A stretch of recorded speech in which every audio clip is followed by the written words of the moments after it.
Kumakain ba kayong luya? Hmm. Nilakihan ko yung hiwa para yung sa mga hindi kumakain ng luya, maihiwalay nila. Hello sa inyo guys, what's up mga tol? So on the way tayo ngayon sa Asian Store. Video natin ngayon, gagawa tayo ng pesang isda. So ayan, kakatapos ko lang kasing mag-workout. Kakatapos ko lang tumakbo. Maganda panahon, medyo may kalamigan, 53 degrees Celsius, Fahrenheit pala. So parang masarap magsabaw, halos kumpleto na yung gamit na nasa bahay, kulang na lang yung isda, saka siguro pechay. Kaya yun ang ulamin natin ngayon. Something na madali lang gawin pero sobrang sarap, di ba? So balik ako pag nandun na tayo sa Asian Store.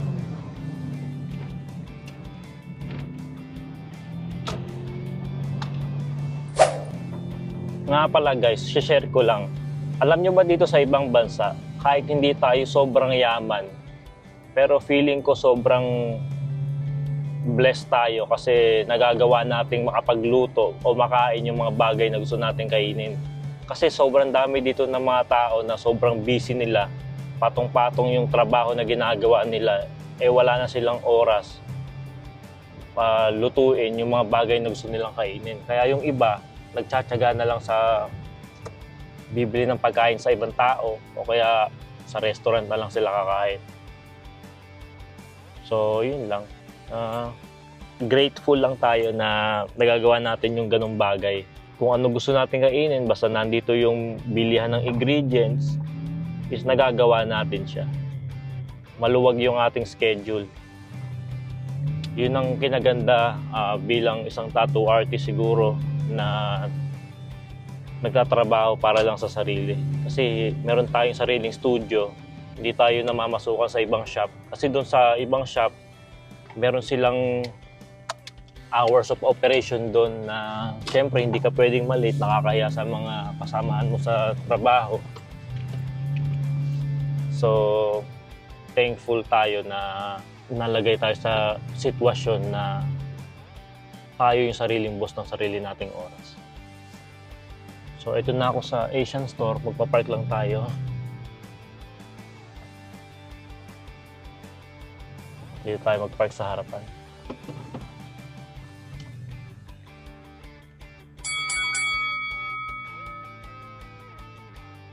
Ayan, kakatapos lang natin mag-park.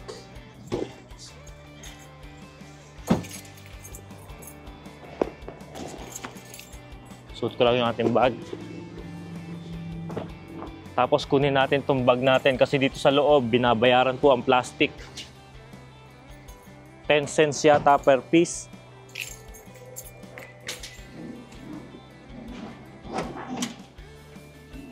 Kuha lang tayo ng cart.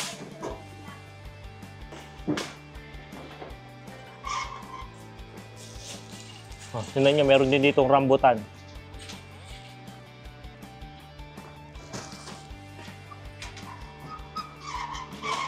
Almost 200 per kilo. Ay, per pound pala.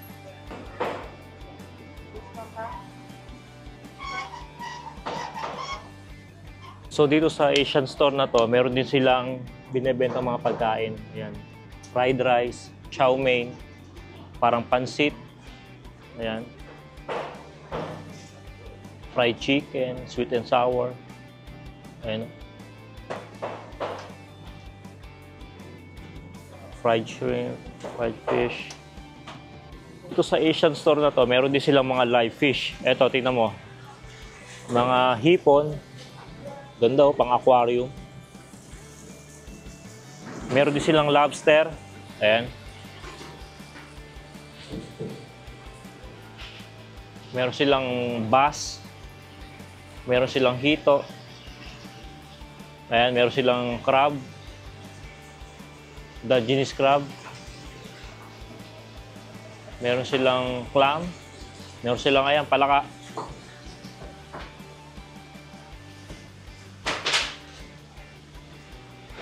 Palakang bukid, ayan.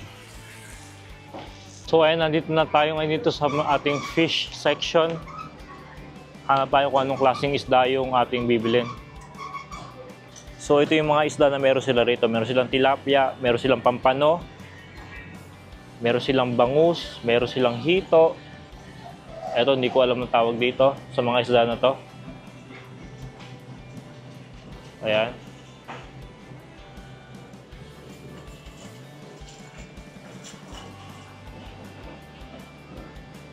Tapos meron din sila ditong talaba. Meron din silang clam. Meron silang tahong. Ayan. Pero tingin ko, bibili natin dito. Kuha lang tayo ng 2 tilapia. Ayan. Since meron na tayong ibang ulam, ipandadagdag lang natin to. Ayan, kukuha lang natin yung tilapia. Hanap lang tayo ng tong. Ay, ito na. Okay na lang to.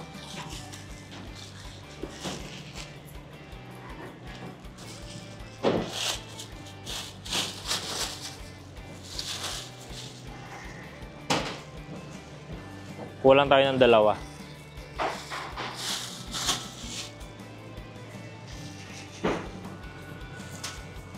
Ito na. Hindi na tayo pipili. Pare-pareho lang naman tong frozen. Isa lang pinanggalingan itong mga isda na to. Hello. Can I get number 1? Oh, number 3. Thank you, bro. Okay.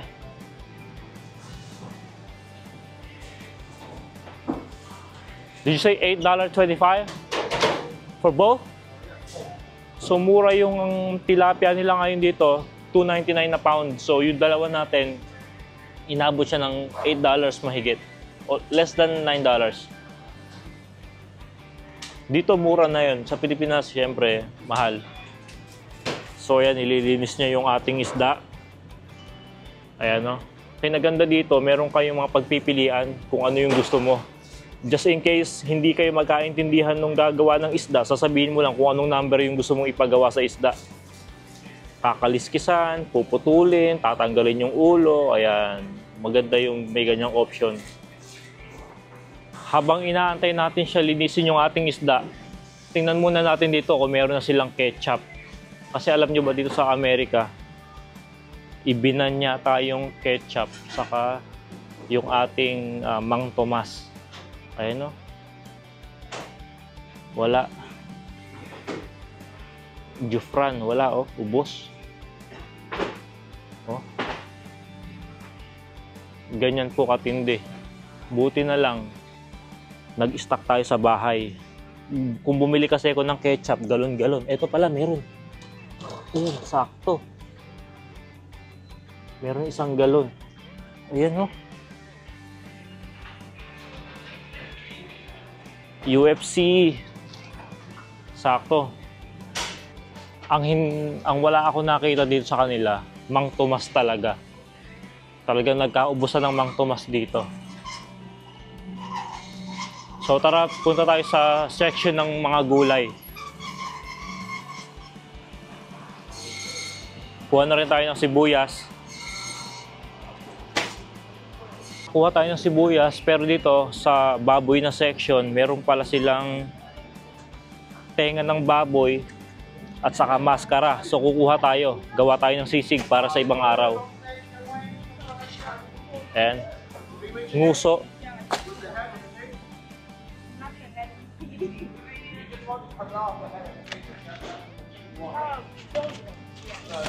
Yan, konti lang siguro. 2 nguso tapos tenga. Okay na siguro yan. Tapos kuha rin tayo ng ating pechay. Ayan, meron silang mga bok choy. Hanap tayo ng pechay. O kaya ito na lang gawin natin. Ito. Mukhang maganda to. Manipis lang yung tangkay niya, pero maraming dahon. Ayan, madaling maluto. Kuha lang tayo ng isa kasi meron na tayong ano sa bahay. Repolyo. Ayan. So nakakuha na tayo ng pechay, kuha tayo ng isang siguro kamote. Masarap yung medyo matamis eh. Ayan. Isa lang, maliit lang. Ayan, para lang lumasa lang siya. Sa tingin ko naman nakuha na natin lahat ng sangkap na kakailangan natin. So yun lang, di na tayo mag-iikot-ikot kasi baka lumaki pa yung gastos natin. Pag hindi natin kailangan, wag na natin kunin. Ayan. Magbabayad na ako.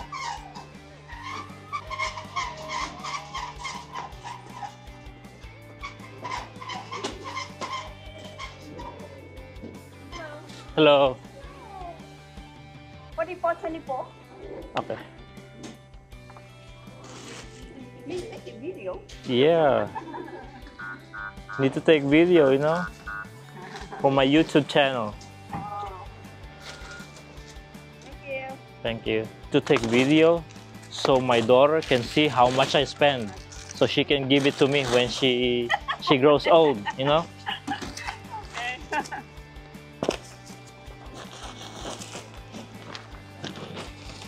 So when she gets old, I can tell her this is how much I spent. Okay, bye-bye.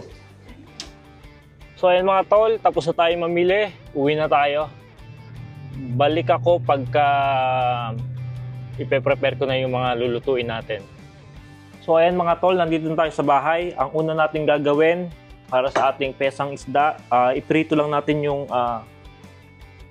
tilapia na nabili natin sa Asian store. Ayan. Inastan ko lang siya ng asin para may lasa na.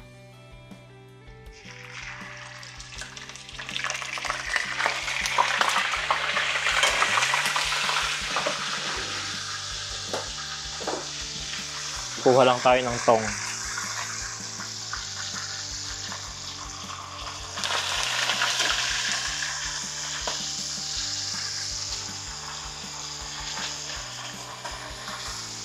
Ayan. Tapos na nating pirituhin yung ating tilapia. Ito siya. So ngayon, start na tayong maggisa. Gamitin natin yung mantika na pinagpirituhan natin ng tilapia. Ayan. Ganyan tayong konti. So nahiwa ko na lahat ng gulay. Saka yung gagamitin natin panggisa. So habang hindi pa masyadong mainit yung mantika, ilagay na natin yung bawang. Hindi na natin siya masyadong pagbabrownin. Nga pala, itong ginagawa natin, hindi to yung official na recipe ha. Hindi ako nagtuturo ng recipe sa inyo. Bahala kayo kung paano nyo lulutuin yung pesang isda nyo o kung ano man na niluluto ko dito. Itong mga ginagawa ko, pang sarili to. Lagay natin yung sibuyas. Lagay na rin natin yung ating luya. Lapit ko lang.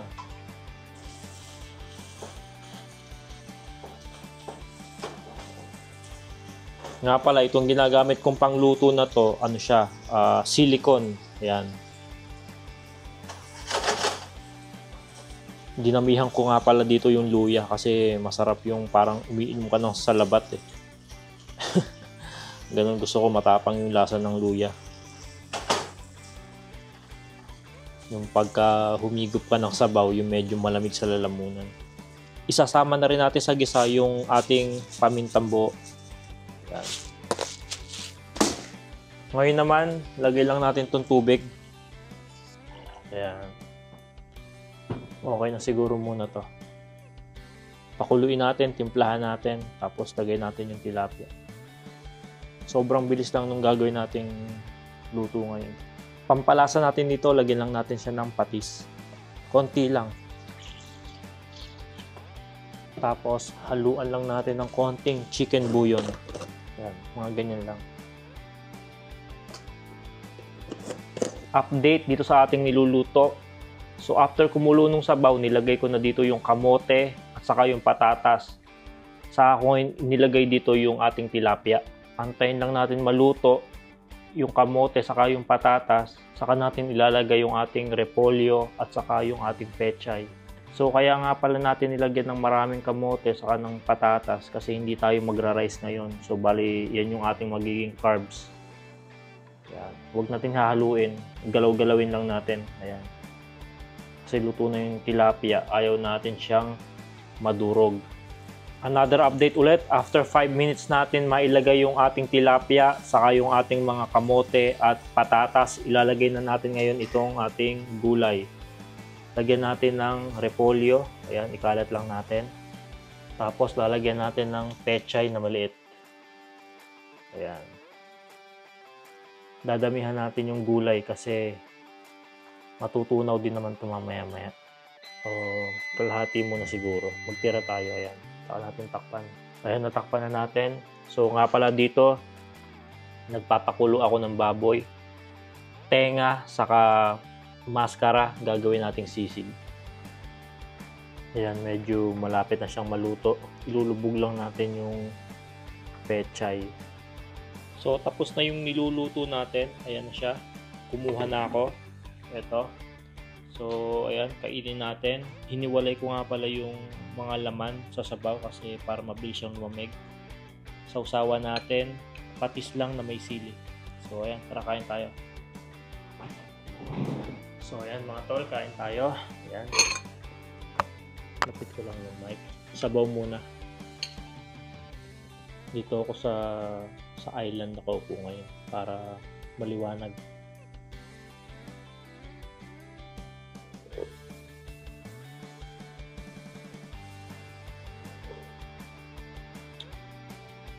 Hindi na ako masusurprise doon sa lasa ha. Hindi na tayo magpapaka-OA kasi kanina ko pa siya tinitikman, ina-adjust ko yung lasa. Hindi yung kamukha ng iba na parang hindi sila nagluto nung imumukbang nila pagka higop. May mga ganun-ganun pa sa OA. So start tayo. Ayan, init. Kamote. So tulad ng sinabi ko kanina, wala tayong rice.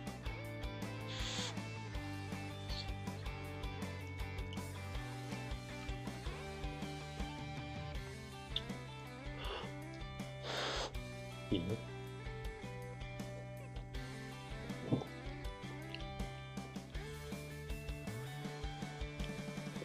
Dapat yata papalamigin ko muna. Kaya lang nagugutom na ako.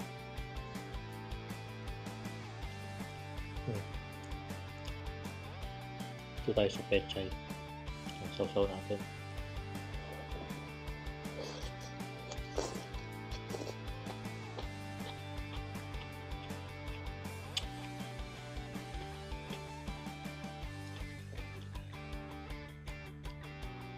Pechay ulit. Sausaw natin.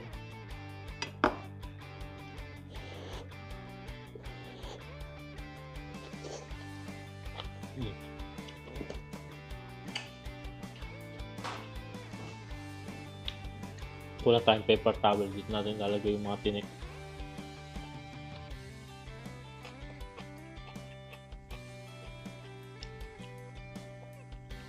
Tilapia.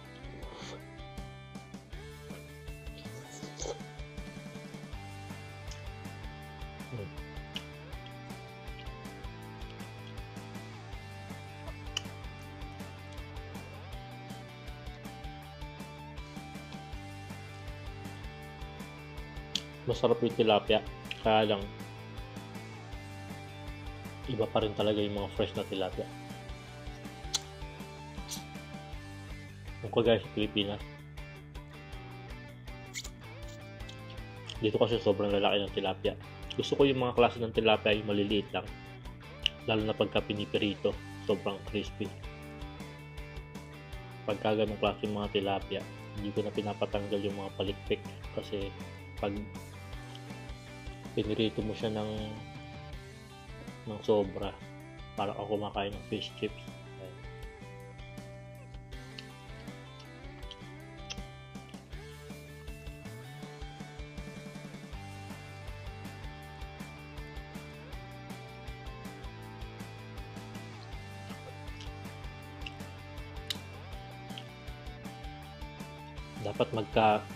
Dapat magta-try ako doon ng ibang klaseng isda bukod sa tilapia, kaya lang mahal. Meron akong nakitang snapper, ewan ko kung yung Tagalog dyan. Ano ba yung snapper? Maya-maya ba yun?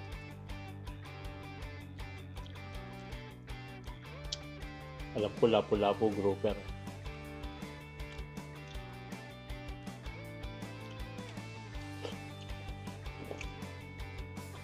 Matatas.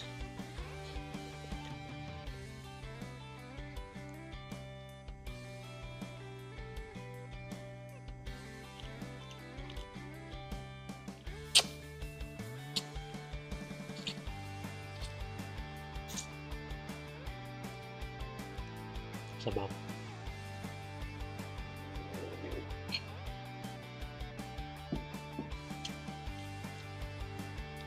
So habang kumakain, nakita niyo yung kaldero na to. Nagpapakulo ako dyan ng mukha ng baboy. Saka ng maskara. Ay, hindi pala. Maskara ng baboy, yung ang mukha, saka tenga ng baboy. Magsisisig ako.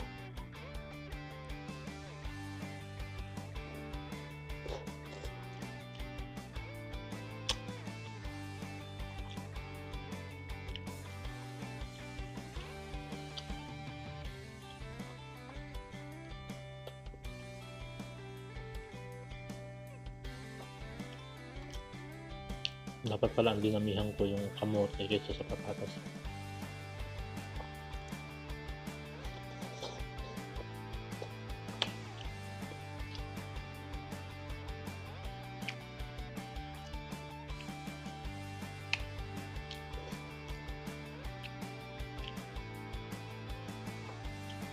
Mas masarap ang patatas pag pirito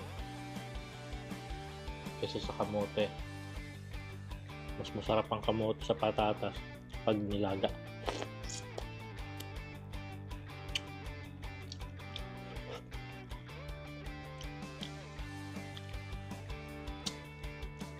Agree din ba kayo doon?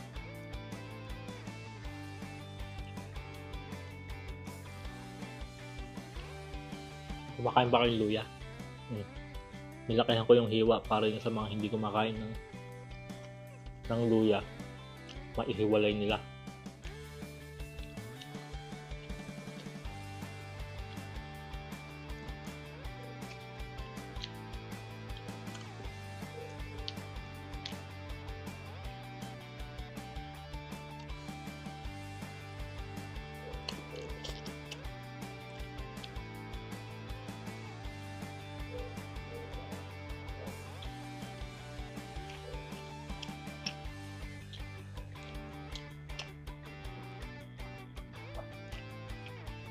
Alam nyo, kahit pa ganito-ganito lang yung content natin, minsan mahirap din mag-isip eh. Lalo na kung nag-iisa ka lang. Ikaw na mag-iisip ng content, ikaw pa mag-i-edit, mga ganun.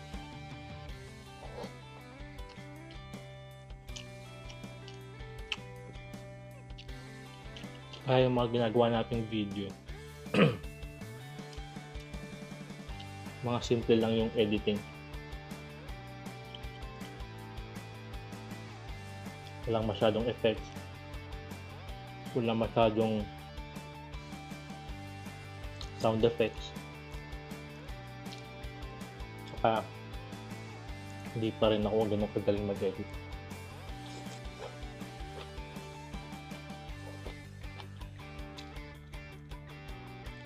Yun nga mga content ko sa Instagram about sa pagtatato sa business page ko.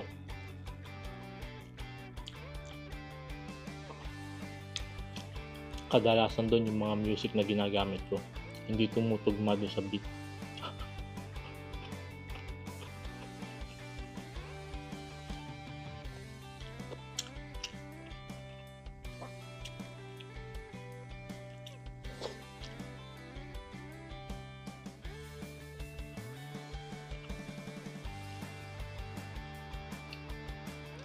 Ayun, yung buntot.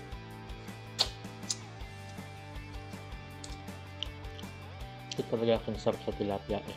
Kukunti lang yung hihimayin mo. Hindi ka mukha ng bangus.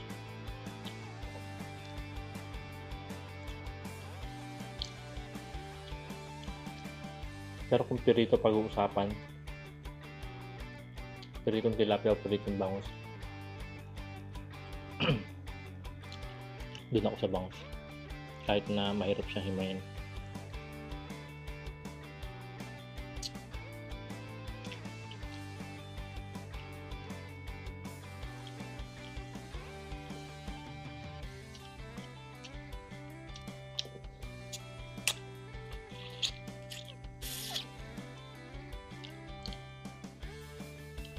Ito yung sa gilid yung tinap.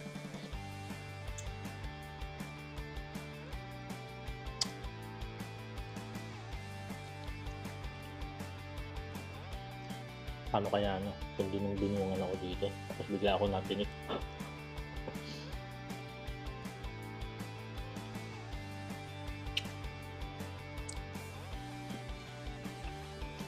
Kaya na, ito yung dahilan kung bakit dinadamihan ko yung gulay. Lalo na itong mga dahon-dahon, pechay, sa mga repolyo kasi napakabilis ng ubusin.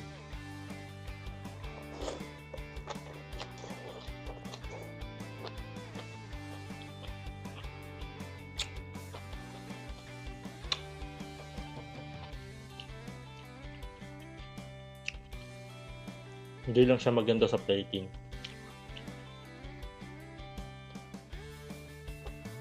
Yung plating yung pagka may mga pipicturean mo, gagawa ka ng content, tapos nakaharang siya doon sa mga pagkain. Hindi siya magandang tingnan. Pero hindi naman natin ibebenta yung pang luluto natin, kaya dinamihan ko. Importante masarap.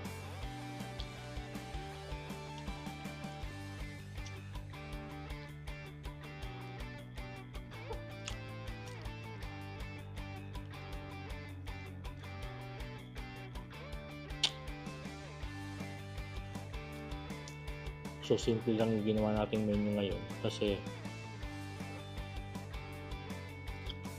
meron pa akong appointment mamaya ng tato. Kailangan ko matapos o at least kaya masimulan yung pag-edit ng video para ma-upload ko din ito ngayong araw.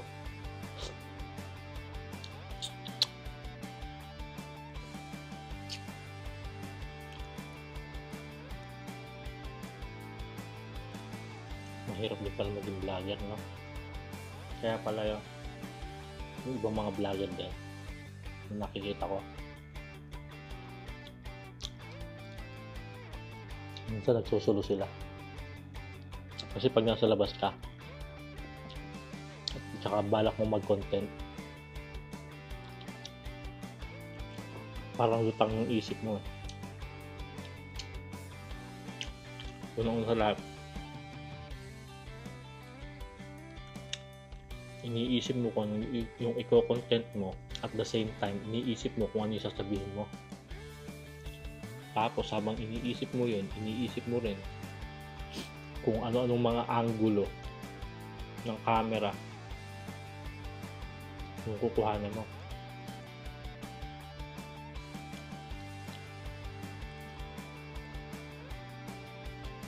Kaya pagka marami kang kasama tapos ikaw lang nagko-content, hindi nila maintindihan kung bakit minsan nakatulala ka, nag-iisip ka kasi. Kaya minsan parang may nire-rehearse ka sa isip mo kung sasabihin mo. Kumbaga kino-construct mo na kagad sa isip mo yung kino-construct mo na kagad sa yung sentence sa isip mo. Lalo na sa mga baguhan.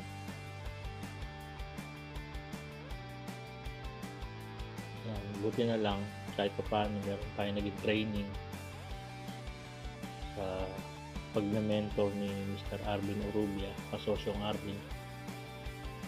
Sumari tayo sa KMCC program. Yun yung program natuturuan kanya mag-content sa loob ng isang buwan.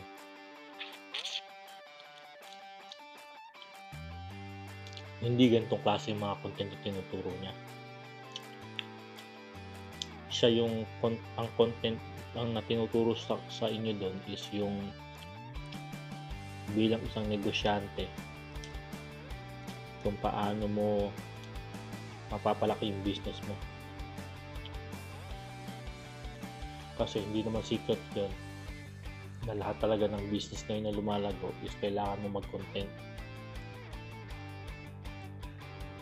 At bilang isang tattoo artist, syempre kailangan natin palakihin yung ating business. Kaya tayo sumali doon. Saka parang pasasalamat na rin sa pag-suporta kay Arvin, kay kasosyong Arvin.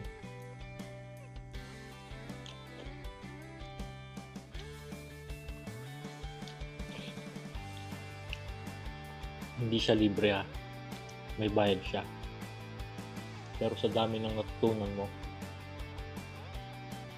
saka sa community ng Kasosyong Malupit Group, parang libre na lang.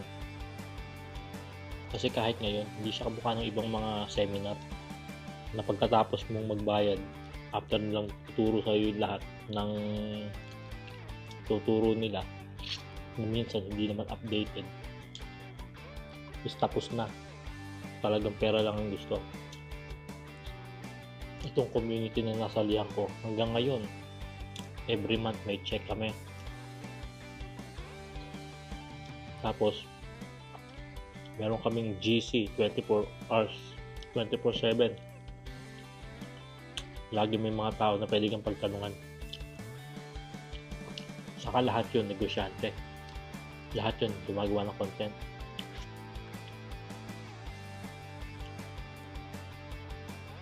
So pagka gusto nyong matuto na kumapal yung mga mukha nyo, kahit pa paano,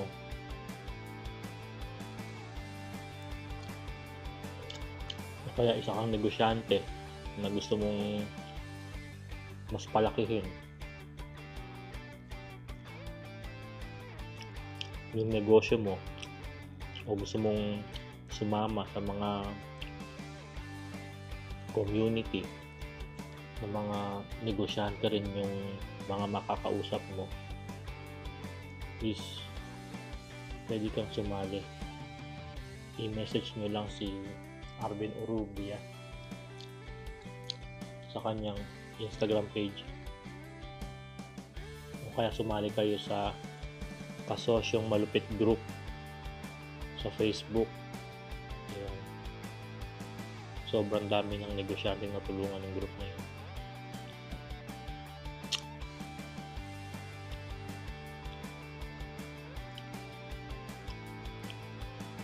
Kahit hindi ka negosyante at nagpaplano ka magnegosyo, maganda yung group na yun.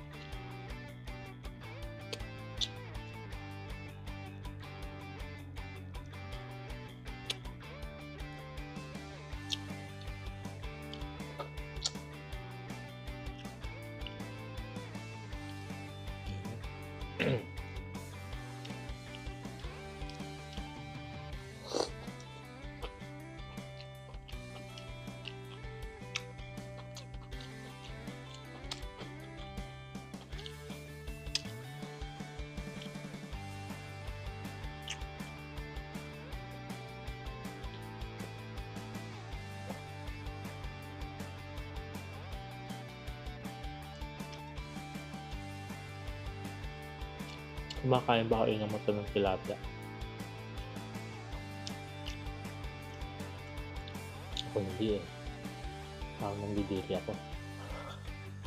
Iwan ko na lang yun. Meron kaming tropa. Nasa North Carolina pa kami. Tuwing nagiinuman kami. Tapos, merong tilapia ang pulutan. So palagi umuubos ng mga mata. Talagang kinukuha na niya. Kasi alam niya na walang kumukuha sa amin.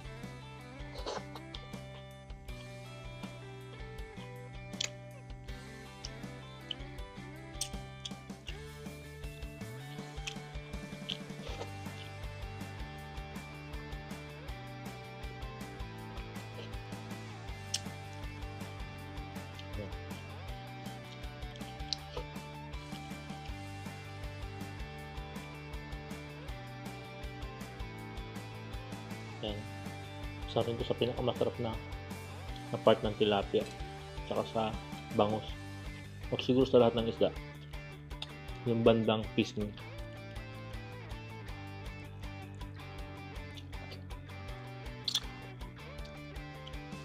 Iba talaga pag ang isda na ginagamit mo sa mga ganitong luto, is pipirito mo muna. Nakakadagdag siya ng lasa.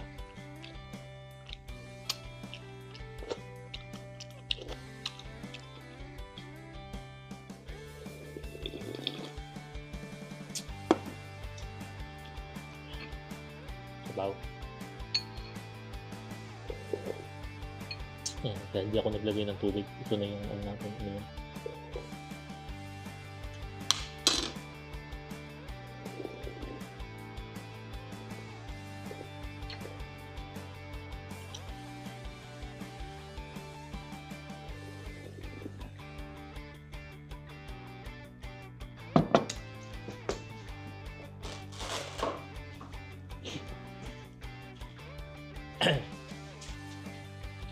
Ayun mga tol, next vlog ulit. Bye-bye.